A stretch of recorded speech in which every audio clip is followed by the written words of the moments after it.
السلام عليكم ورحمة الله تعالى وبركاته. قولوا تشودني لك ملا تشودن شرفت له همين فيلا كلهم فيلا هكذا برنامجكم Arimaha Siyaasada Warteelka Arlaadi. qodobadan kuwiina barnaamijku ka gudada sawno ku dhigmalada samay baa ku midaha gudoomiyaha hay'adda maareynta masiibooyinka qaranka Soomaaliyeed ee Sodma oo ka horseeday golominka kore ee baarlamaanka Soomaaliya iyo su'aalo la weydiiyay xaaladda abaareed ee dalka ka jira. Sasaato gudoomiyaha ayaa jawaabay sanatarada رئيسul wasaaraha Itoobiya oo booqasho ka saaray Djibouti xilli xiisad diblomaasiyadeed iyo ka jiraan gobolka Geeska Afrika. wasaaradda umuuro banaanka ee xukuumadda federaalka Soomaaliya shirka wasaaradda umuuro banaanka Islaamka ee reedka ka sheegtay damaca Yahuudda ee gudaha Soomaaliya. anshuurta macaashka shaqaalaga may anshuurta macaashka shaqaalaga may buuha anshuur lagu qaadaw beesada ee xuquuqdiisa shaqaalaga ku helaw shaguusan haya qoflan shaqaya gudo koonfur galbeed Soomaaliya sada mashaarka gunnada iyo faa'iidooyinka shaqada gadarka anshuurta qiimo anshuurta wariga ka salaysanta madba heerka dakhliga qofka tusaalaha hooba qofka mashaarhan qaadaw eber ama $100 malku fada wal anshuure hooba qofka mashaarsheen dhahay $101 ilaa $500 wali lagu fada doone boqolkii billi hooba qofka mashaarsheen dhahay $501 ilaa $500 wali lagu fada doone boqolkii 12 hooba qofka mashaarsheen dhahay $501 ama isku badanyi wali lagu fada doone boqolkii 8 waajibka lan shaqayaga yabal kastu suku jare anshuurta ka waajibta shaqaalaga wali inuu si toos ah ka wareejiyay wasaaradda maaliyadda ganaha hoob anshuurta waqtiga lagu biiwaay wali ku dhaladaas ganaha dhakama boqolkii 10 muhiimadda anshuur biyowka anshuurta wali la afdhabarnata horumarka dalka sugowka amniga iyo biyowka adeegii bulsho hufan fariintan wali asiinku qoytay wasaaradda maaliyadda dawladda koonfur galbeed guuladayaal dhigmaaladayaal qodobadaas qodobo ka xisbigan barnaamijku ku guuladaasana ku dhigmaaladaas hadaba shirkado qodobka koowaad waa gudoomiyaha hay'adda maareynta masiibooyinka qaranka Soomaaliyeed Maxamuud Macali Cabdulle iyo ka horseeday golominka kore ee baarlamaanka Soomaaliya isagoo gudoomiye Maxamuud sheegay xaalad eedan daran oo abaareenka jarta gudaha dalka Soomaaliya hadaba waa ko gudoomiyaha ku doobahay xaaladda dalka golaha wasiirada xukuumadda waa siinay warbixin cid kastana waxaan rabnaa inaan warbixin siino horjoogitaankayga maanta caadi ma ahan ku caadi ma aha dalkuna xaalad caadi kuma jiro waxaan rabaa inaan runtii idin sheego inay xaaladda dalka uu ku jiro ay aad iyo aad cariiri u tahay dadkayni ay dhibaato qabaan marka horena ay dhibaato qabeen cimilo isbedeshay iyo xaalado badan ay ku jiraan dhibaato ku qabeen amni darro ay dhibaato ku qabeen laakiin maanta way ka sii adag tahay xaaladdu waxaan maraynaa dadkayna dad gaarayo 4,700,000 inay marayaan xaalad abaareed oo runtii aad u adag abaar dalku waa ka dhici jirta waa soo gaari jirta laakiin abaarta tani way ka duwan tahay Soomaalidu waxay tiraadaan ilaahow nin wax og annaga maadaama aan xaaladdan ka shaqeyno waxaana gubaayo oo na raacdaynayo oo hortiina u imaanayno oo idila hadlayno oo xukuumadda u tagayno oo culimada u tagayno oo aan shirkii heritage oo ka dhacay galmudug aan u joogay waxay tahay inaan indhihiina u soo jeedsho dadkaynii ku noolaay beerihii lahaay xoolihii lahaay 3 xilli roobaadoo la soo dhaafay roobku aad ayuu ugu yaraay galmudug ka bilaab ilaa iyo Djibouti dabcan xataa Djibouti laftigeeda ku dar roobkii la soo dhaafo dayrtiina kulli dalka dhan uu ka bacay waxaan idin sheegayaa bishii July dadka emergency ku jira dalka wuxuu maray 620,000 maanta wuxuu marayaa 1,700,000 intuu jamgareey waa dareemi kartiin waxaan rabaa marka runtii inaan xaaladaas indhihiina u soo jeedsho ummadda Soomaaliyeed u soo jeedsho adduunku waagii hore waxaa jiri jirtay dadku inay yiraahdaan Soomaalida inta badan hanoola soo gurmado cid noo soo gurmanaysana ma jirto dadkii wax dhiiba jirana waxooda waa ashteen dadka ay dadkaas sugayana waa annaga intayna abaarta jirta waxay kaliftay in biyihii qutul daruuriga biyaha dadka ay biyo la yihiin ceelashii waxay ka gureen ceel kasta oo runtii ilaa iyo 600 oo ceel ayaa dalkoo dhan biyihii ka gureen oo biyo aan lahayn macnaha oo ka soo bilaabatay xuduudda Kenya ilaa iyo xuduudda Djibouti ah waxaan idin sheegayaa biyihii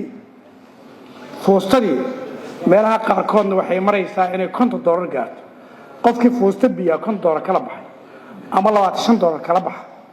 waa dareemi kartaa xoolaha dhintay ilaa iyo hadda oon ognahay 1 milyan ku dhow yihiin oo abaartan dadka u dhintay xoolaha ay saameeyeen 2 milyan si maray hadda la sii il daran oo runtii xaaladu la sii marayso waxaan rabaa marka runtii inaan annagoo runtii shaqaas idin qaabilsan dabcan shaqada aan idin qaabilsannahay kaliya qabama karno inaan isla qabanno sanadka oo nala qabto waxaan idin hor imida maanta waxay tahay inaa idinku tihiin dadka matalo Jubbaland dadka matalo Galmudug dadka matalo Hirshabelle dadka matalo Somaliland dadka dalkoo dhan matalo inaad tihiin waxaan rabnaa inaan qacmaha isqabsano lana dadaalo in dadka wax loo raadiyo waxaa idin sheegayaa caruurta inay ka yartahay 5 sano ka yar 1 milyan iyo 800 dad ka badan caruur ka badan ayaa malnutrition ah oo runtii gurmad u baahan xaalad abaarna ku jiro dadku biyihii markay ka waayeen gobolada ay joogeen meel kasta dalka Soomaaliya abaartu waxay saameysay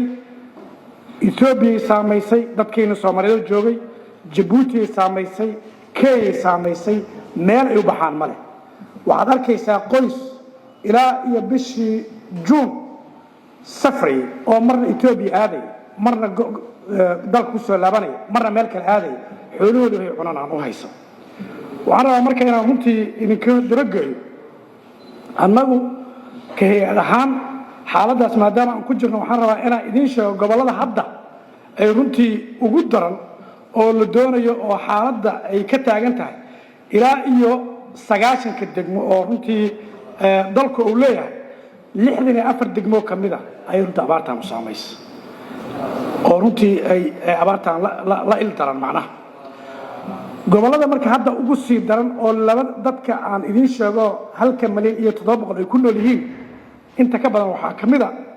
gobolka Gedo Hiiraan Bay Bakool Galguduud Mudug Sool Sanaag Togdheer Jubbada Hoose Jubbada Dhexe iyo Awdal waa meelaha ugu daran hadda dadka 2 milyan ku dhow yihiin ay runtii ku xiseen gobolada ku soo xigo oo runtii anigana meel dheer u jiran xaaladooda runtii ay ku xigto waxaa kamid ah Shabeellada Hoose Shabeellada Dhexe Bari iyo Nugaal dabcan waa dareemi kartaan xaaladda dad gobolada intaas leeg oo xaaladda ku jirto dawladda Soomaaliya annagu qaaran intaan qaban karna waa qabanay adduunyada waxaan ka dalbanay in lacag la yiraahdo aymis la yiraahdo ilaa 3 milyan 2 milyan 900 ka sugeynaa 1 milyan dawladda Jaynaska u wareejisay 2 milyan 20 milyan waxaan ka sugeynaa World Bankiga oo isagana emergency loogu talagalay laakiin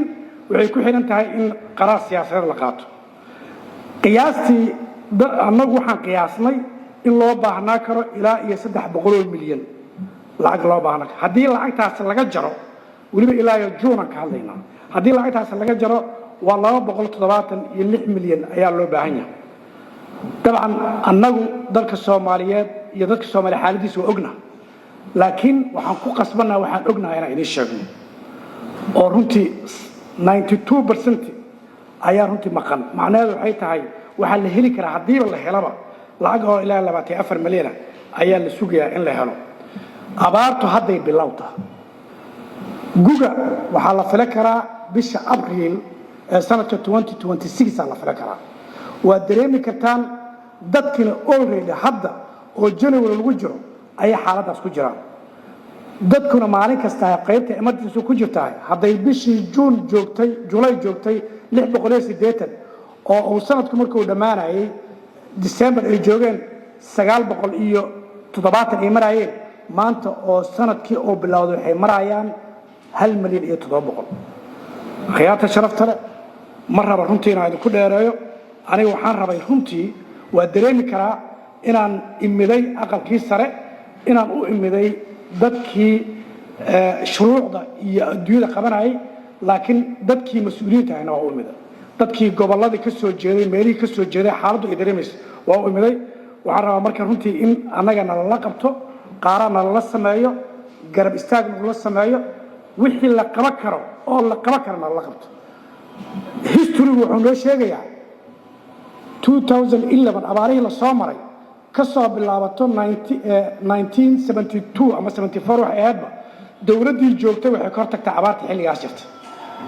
92gii oo dagaalada sokeeye lagu jiray dad 1 milyan ku dhow ama 1 milyan ka badanaa nooga dhintay 2011 waxaa ku dhintay 250 dad ka badan ayaa runtii gaajo nooga dhintay oo haraadka iyo oomka iyo cuno la'aan u dhintay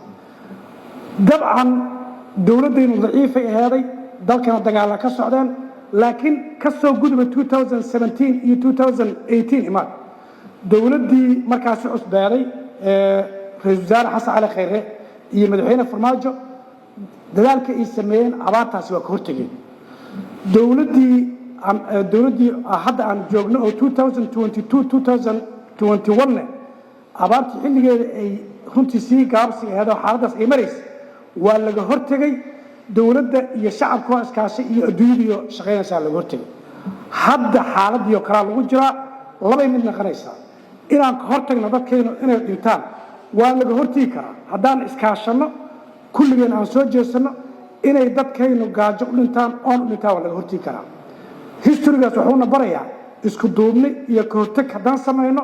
inaan ka hortegi karno aad iyo aadaan u mahadsantihiin waa idinkaga mahadcelinayaa dhegaysiga waxaan rabaa maasheedkaas in lagala qaado aadaan u mahadsantihiin boqolkiiba boqol ra-iisul wasaaraha Itoobiya oo geey ka booqasho ka saadiyay dalka Jabuuti xilla xiisad diblomaasiyadeed ka jira gudaha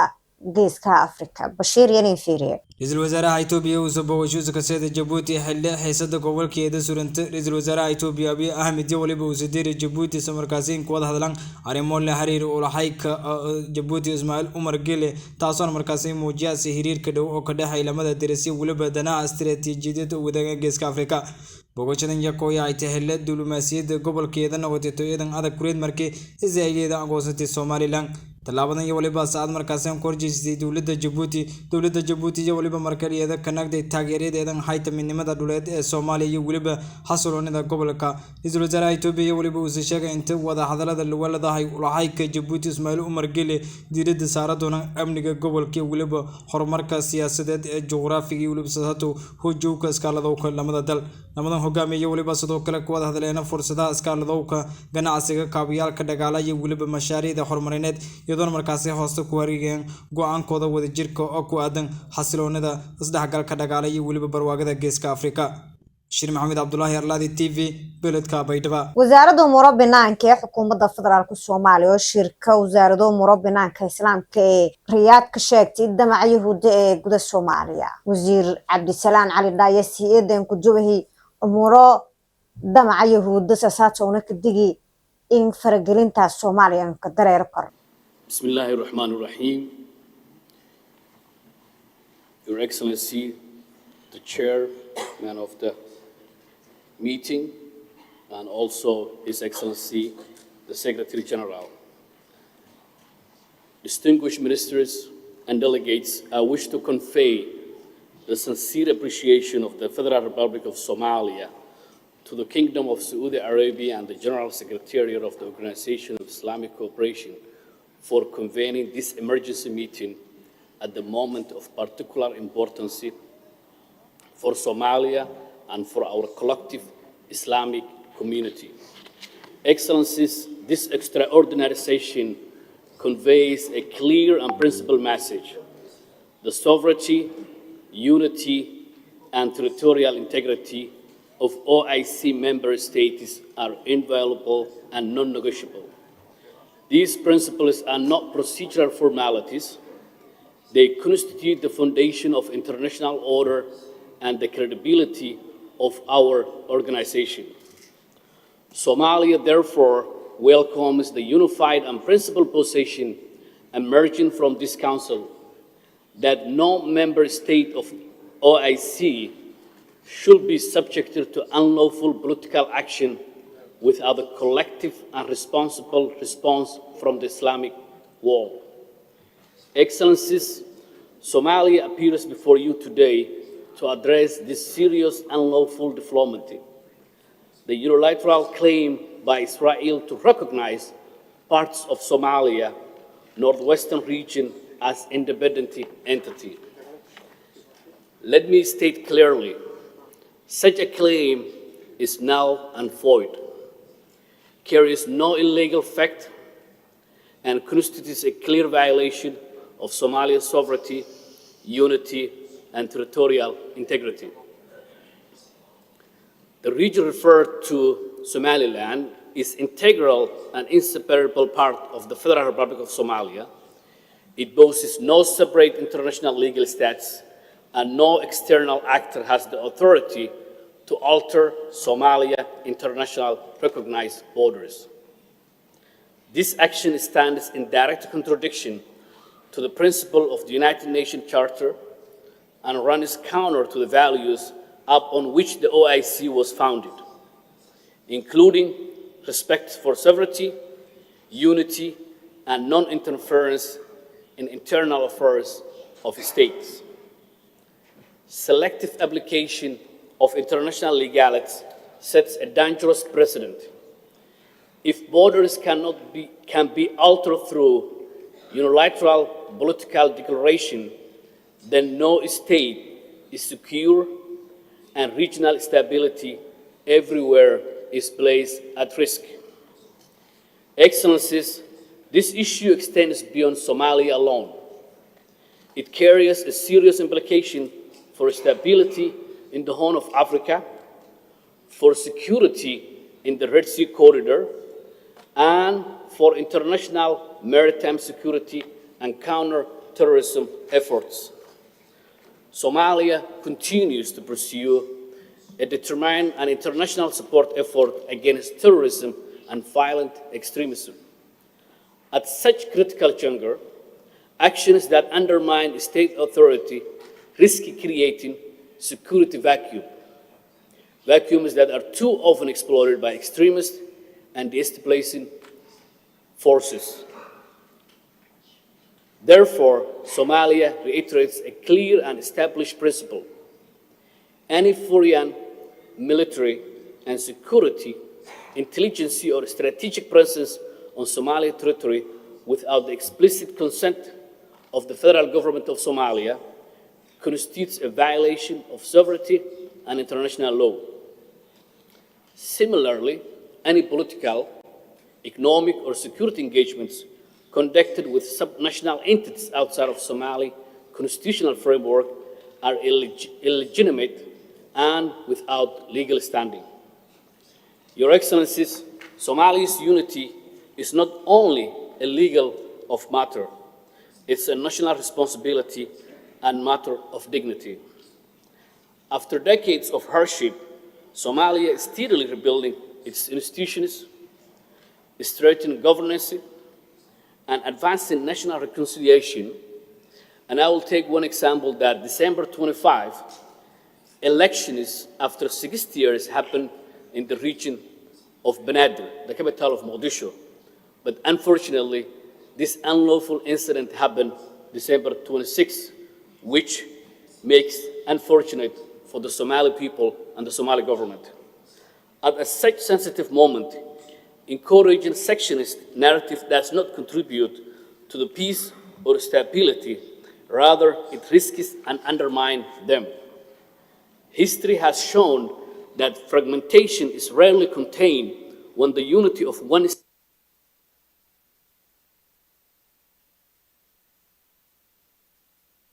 broader regionality and Somalia remains a fully committed to unity, reconciliation, and constitutional order. We will continue to defend our national unity through lawful, peaceful, and multilateral means. Excellencies, in the spirit of solidarity and shared responsibility, Somalia respectfully calls upon the Organization of Islamic Cooperation to reaffirm clearly and consistently Somali sovereignty, unity, and territorial integrity. Refrain from any form of engagement with the so-called Somaliland authorities and treat any claim of recognition as a null and void. Reject any agreements of arrangements concluded outside Somali constitutional framework and support coordinated diplomatic action at the international level to prevent, reverse, unlawful precedents. Excellencies, Somalia express deep appreciation to all member states that have already voiced firm and principled support for Somalia's sovereignty and unity. Such positions reinforce regional stability and uphold the rule of international law. Somalia's support for the Palestinian people remains historic and unwavering. We stand firmly for justice, reject occupation and forced displacement, and uphold international law. Somalia categorically rejects any attempt to forcibly relocate the Palestinian people into its territory and will not permit the use of Somalia soil for military action for any nation. At the same time, Somalia emphasizes that justice cannot be enforced through violation of another state's sovereignty. Consistency of principle is essential to international credibility. I would like to conclude, Your Excellency, allow me to conclude that clear message: Somalia's sovereignty, unity, and territorial integrity are non-negotiable. Unilateral recognition of secessionist entities is illegal, destabilizing, and dangerous. Any foreign engagements with subnational actors outside Somalia's constitutional order is illegitimate without effect. Somalia remains firm, confident in the solidarity of this Council and resolute in defending its unity and territorial integrity. I thank you. Assalamu alaikum wa rahmatullahi wa barakatuh.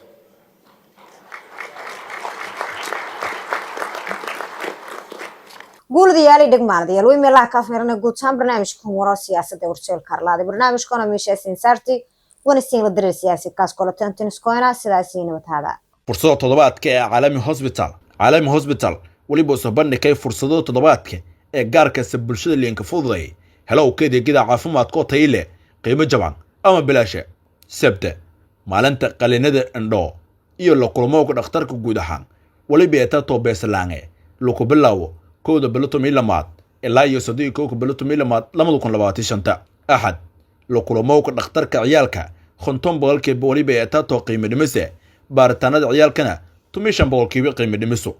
isniin maalinta nadaafada ilko waliba ta toobeesalaange la kulmo kana waliba ta toobeese meel baaritaanka ee tabeesa talaada maalinta qaliimada dhuunka sanka iyo dhago iyo waliba nambarka dhakhtarka guud ahaan waliba ta toobeesalaange arba maalinta raajada waliba ta toobeesalaange kaliya lambarka dhakhtarka ee beese khamis maalinta qaliinada kaliyo iyo kaada mareenka iyo nambarka dhakhtarka guud ahaan waliba ta toobeesalaange jamac la kulmo dhakhtarka hanraabta waliba beesalaan computerka hanraabta uurka leh waliba ta toobeesalaange qaybta hanraabta waliba to furun fiire gaare intii la ku jiro toddobaadkan oo dhan tumiko sa galabnima ilaa iyo 4 saahameynima la kulmo dhakhtarka hanraabta waliba toobeesalaange talaalka cagaarshowga iyo talaalka tiifowgana waliba ta toobeesalaange dhammaan maalmood toddobaadkan waliba markaasi ayina haano la helo kora fursado waliba darar doona ilaa iyo 3 December